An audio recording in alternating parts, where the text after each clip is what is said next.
दोस्तों, ईरान के supreme leader Ayatollah Ali Khamenei पर दो दुश्मन देश मंडरा रहे हैं। सरकार के अंदर से पहली बार बड़ा खुलासा। कौन है वो दो ताकतें जो खामेनी की जान लेने तक की साजिश रच रही? पूरी जानकारी आज की पहली बड़ी खबर में।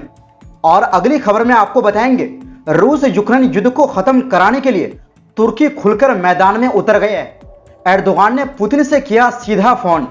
साथ ही बात करेंगे सऊदी अरब की धमाकेदार कार्रवाई की।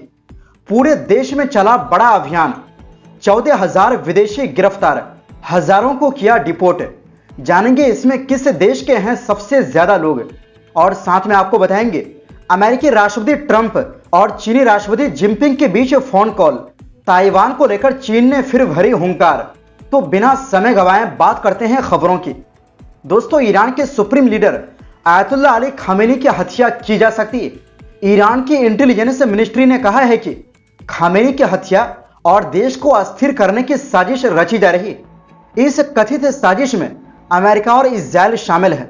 इंटेलिजेंस मिनिस्टर इस्माइल खतीब ने स्पष्ट तौर पर कहा कि दुश्मन देश सुप्रीम लीडर को निशाना बनाना चाहते हैं। यह चेतावनी ऐसे समय आई है जब ईरान की इजराइल और अमेरिका से तनातनी बढ़ी हुई। दोनों देशों से इस साल ईरान का सैन्य संघर्ष हो चुका है। दरअसल ईरान की इसना न्यूज एजेंसी के मुताबिक इंटेलिजेंस मिनिस्टर इस्माइल खतीब ने शनिवार को कहा कि दुश्मन देश सुप्रीम लीडर की हत्या की कोशिश और हमलों से तेहरान को निशाना बनाने में लगा है। यह पहली बार नहीं है जब तेहरान की ओर से विदेशी ताकतों पर देश और खामेनी के खिलाफ साजिश रचने के आरोप लगाए गए हैं। ईरान की ओर से अमेरिका और इजराइल पर इल्जाम लगाए जाते रहे हैं। अमेरिका और इजराइल भी ईरान पर तमाम आरोप लगाते हैं। खतीब ने चेतावनी देते हुए कहा कि जो लोग जाने अनजाने में इस दिशा में काम करते हैं वो दुश्मन के घुसपैठ करने वाले एजेंट हैं। उन्होंने सीधे सीधे इजराइल और अमेरिका का नाम लिया। उन्होंने कहा कि इन देशों का मकसद यह है कि तेहरान की सत्ता को अस्थिर कर दिया जाए। ईरान में राजनीतिक उथल पुथल की कोशिश में इजराइल और अमेरिका लगे हैं। दोस्तों, ईरान की इंटेलिजेंस मिनिस्ट्री से पहले ईरान के प्रेसिडेंट मसूद पेजेश्कियान भी कह चुके हैं कि उन्हें अपने सुप्रीम लीडर की सुरक्षा की चिंता है। इस जुलाई में खामेनी ने खुद भी कहा था कि इजराइल का उनके देश पर हमलों का मकसद अशांति फैलाना और लोगों को सड़कों पर लाकर सिस्टम को उखाड़ फेंकना था। इसकी कोशिश की गई लेकिन उसे कामयाबी नहीं मिली। दोस्तों, 86 साल के खामेनी 1989 से सुप्रीम लीडर है। वो देश के सभी मामलों पर आखिरी अधिकार रखते हैं। ऐसे में यह माना जाता है कि ईरान में उनके रहते हुए किसी तरह के सत्ता परिवर्तन की कोशिश बहुत मुश्किल है। इसके चलते अमेरिका और इजराइल पर आयतुल्लाह अली खामेनी की हत्या की कोशिश के आरोप लगते रहे हैं। वैसे दोस्तों, आपको यह भी बता दें कि यह शख्स 86 साल के जरूर हो गए हैं, लेकिन इसके अंदर का जज्बा बिल्कुल किसी नौजवान से कम नहीं है जो किसी से भी नहीं डरते। दरअसल ईरान के परमाणु कार्यक्रम के मुद्दे पर इजराइल और अमेरिका आक्रामक है। इस साल जून में इजराइल और अमेरिका ने ईरान के परमाणु कार्यक्रम को निशाना बनाकर भीषण हमले किए थे। इजराइल और ईरान के बीच 24 जून से सीज फायर लागू है। हालांकि सीज फायर के बावजूद दोनों देशों में तनातनी देखी जा रही है। वहीं दूसरी ओर दोस्तों, रूस और यूक्रेन युद्ध पिछले लगभग 3.5 साल से जारी है। अमेरिका के राष्ट्रपति ट्रंप इसको खत्म करवाने के लिए लगातार कोशिश कर रहे हैं, लेकिन उसके बाद भी ज्यादा कोई सफलता मिलती हुई नजर नहीं आ रही। इस बीच अब तुर्की के राष्ट्रपति रजब तैयब एर्दोगान ने कहा है कि वो इस युद्ध को खत्म करने के लिए चल रही बातचीत में मदद करना चाहते हैं। इस समय जिनेवा में अमेरिका के शांति प्रस्ताव पर यूक्रेन और अमेरिका के अधिकारी बातचीत कर रहे हैं। रूसी राष्ट्रपति कार्यालय क्रेमलिन ने बताया कि पुतिन और एर्दोगान के बीच फोन पर बातचीत हुई। उसमें तुर्की के राष्ट्रपति ने कहा कि वो बातचीत को आगे बढ़ाने के लिए पूरा सहयोग देने को तैयार है और चाहे तो इस्तांबुल में भी शांति वार्ता करवाई जा सकती है। दोनों नेताओं ने अमेरिका के शांति प्रस्ताव पर भी चर्चा की। पुतिन ने एर्दोगान को बताया कि रूस ने जिस प्रस्ताव को देखा है वो इस साल अलास्का में हुए रूस अमेरिका शिखर सम्मेलन में हुई बातचीत जैसा ही है। क्रेमलिन ने यह भी कहा कि अमेरिका का यह शांति प्रस्ताव आगे चलकर अंतिम शांति समझौते की नींव बन सकता है। इसके बाद तुर्की के राष्ट्रपति कार्यालय की ओर से भी बयान आया। उसमें कहा गया कि एर्दोगान ने पुतिन से कहा कि तुर्की पहले की तरह आज भी हर तरह की शांति कोशिशों और योजनाओं में अपना योगदान देने के लिए तैयार है और वह ऐसी जिम्मेदारी निभाने के लिए पूरी तरह तैयार है। ध्यान देने वाली बात यह है कि रूस यूक्रेन युद्ध शुरू होने के बाद सबसे पहली शांति वार्ता तुर्की में ही हुई थी।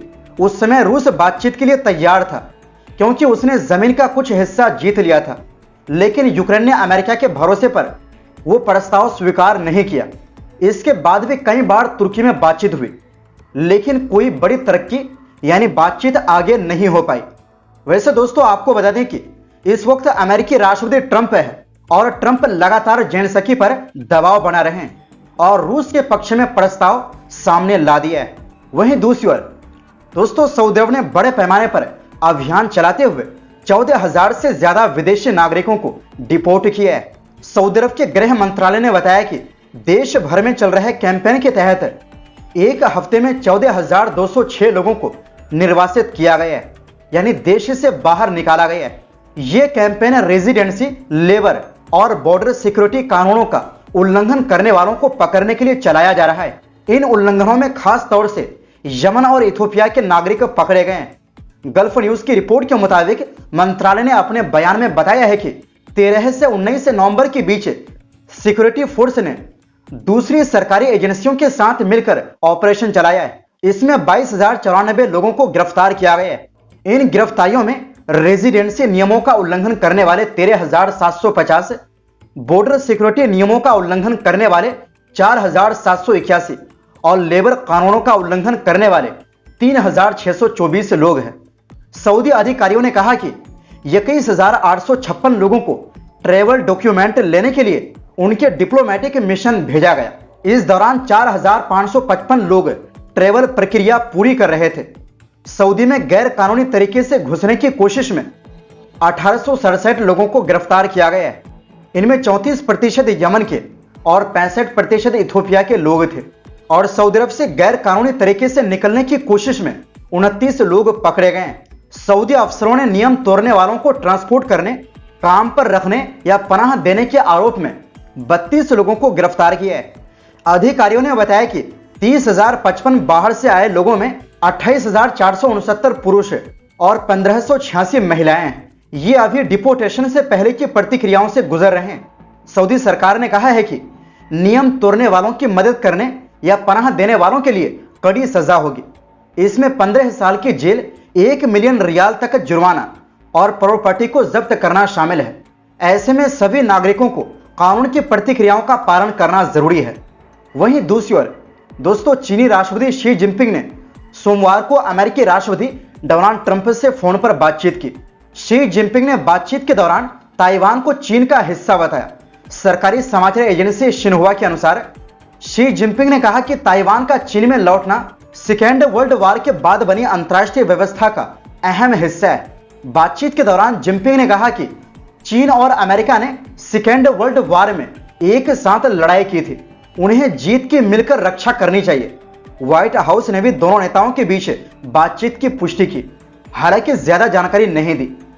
दोस्तों, चीन ताइवान को अपना हिस्सा मानता है, जबकि ताइवान सरकार इसे पूरी तरह खारिज करती आई है। ताइवान सरकार का कहना है कि उनका भविष्य केवल उसके लोग ही तय कर सकते हैं। तो दोस्तों, फिलहाल के लिए इस रिपोर्ट में बस इतना ही। आपसे गुजारिश है, हमारी सपोर्ट के लिए वीडियो को लाइक और शेयर जरूर करें, क्योंकि आपकी सपोर्ट ही हमारी ताकत है। बहुत बहुत शुक्रिया।